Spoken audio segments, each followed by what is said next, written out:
咗航拍同表演，無人機點樣應用喺物流，亦都係打造低空經濟嘅關鍵。中國作為全球最大民用無人機出口國，低空經濟市場規模有望喺2035年達到35000億元人民幣。香港亦都循多方面推動低空經濟發展。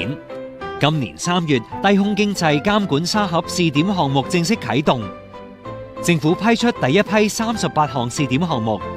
內容涵蓋緊急救援、維修檢測，其中包括利用無人機由科學園跨海送外賣到對岸嘅馬鞍山海濱公園。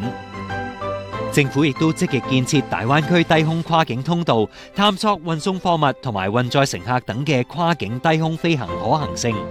發揮香港內聯外通嘅獨特優勢。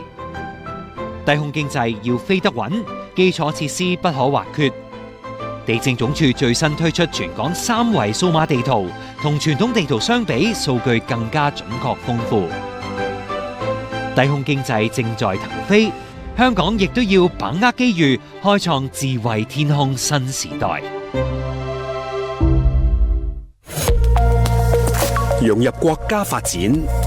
鞏固國際優勢，團結香港，